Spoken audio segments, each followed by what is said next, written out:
মৌচাক দেখেন, এইটা 1.5 হাত লম্বা, ওইটা 2 হাত লম্বা, ওইটা 1 হাত লম্বা, এটাও 1 হাত। ছোট্ট ঢুকেছে কোনো সময় আপনার বাসায়? না, আমার বাসায় চোর ঢুকে না, পুলিশ ঢুকিল। দর্শক, আল্লাহ তাআলার রহমত আপনারা দেখতে পাচ্ছেন। 2 হাত লম্বা কিন্তু মৌচাক, 1.5 হাত লম্বা কিন্তু এটা, এই দেখেন।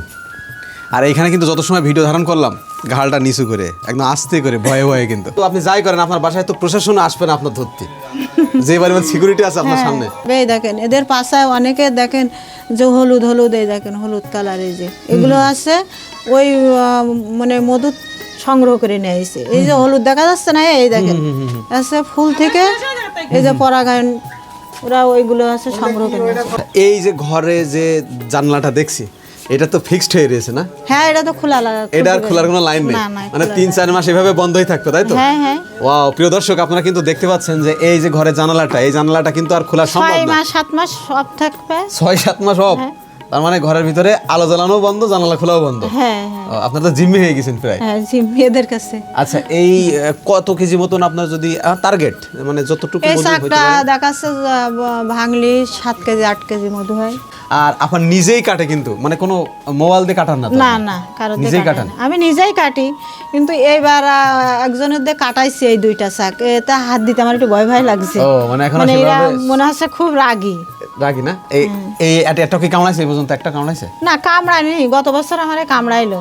ও, কামড়াইলো মানে ওই কুকুর এসে এই জায়গাটায় লাফালাফি করছিল, তখন এই যে শাকটা, এই শাকটার গায়ে কুকুর লেগে গেছিল, লাফ দিয়ে, গেট বন্ধ ছিল, তখন ওই কুকুর যখন কুকুরের ধরেছে, আমি কুকুর তাবড় দিয়েছি, ওই সময় আমার ছেলে আসছে, এবার ছেলেরে ধরছে, আর ওই ছেলে সাবধান করতে যেয়ে আমারে ধরেছে। ওরে আল্লাহ রে, মেলাগুলো কামড়াইলো? মেলাগুলো মানে প্রায় 1-150 মাসে আমার কামড়ায়। তাহলে তো হসপিটালে ভর্তি হওয়া লাগলো মনে হয়। বাড়ি ছিলাম, বাড়ি ট্রিটমেন্ট হয়েছিল, ওহো, বাড়ি ডাক্তার বাড়ি এসে ট্রিটমেন্ট দিছিল। ও আচ্ছা আচ্ছা আচ্ছা। তো এই যে দৌড়াদৌড়ি করছে, এই যে এখানে এদের যদি ব্যাঘাত ঘটে আমাদের সাথে, মানে একটা যদি লেগে যায়, আর ইরে কামড়াইবেন, আমি যা দেখছি। ইয়ে বিশাল সাহস, পিছনে পিছনে বাবা। এই যে দৌড়াদৌড়ি করছে, এই যে অ্যাক্সিডেন্ট হবে না তো?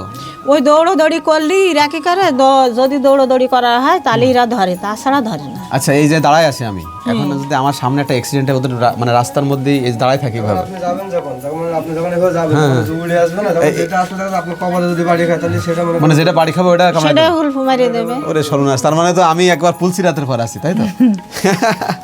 দেখতে পাচ্ছি কিছু কিছু মৌমাছি মানে মারা গেছে। এর মারা গেছে মানে এর রহস্য, এরা হচ্ছে ওই ফুলের থেকে ওই মধু সংগ্রহ করতে যায়, যখন ওই মধুটা সংগ্রহ করে ওই বিষ খাওয়া পড়ে, এখন তো আবার স্প্রে করে, ওই খাওয়া পড়ে, তখন এরা মারা যায়। ওই আপনারা যখন রুমের ভিতর থাকেন তখন আলো দিলে ঝামেলা করে না? আলো দিয়ে মানে আমরা ওই ঘরের ভিতরে দরজা দিয়ে দিই, আর আলো জ্বালাতে পারি না, না, তাই তো? বাইরে জ্বালাই, ওই বারান্দায় ঘরে জ্বালাতে পারি না। আর ওই পাশে দেখতে পাচ্ছেন যে মৌচাকটা, ওইটাও কিন্তু 2 হাত লম্বা। মানে আল্লাহ তাআলার রহমত এই বাসায় যা আছে, এটার কিন্তু একদম পারফেক্ট একটা উদাহরণ।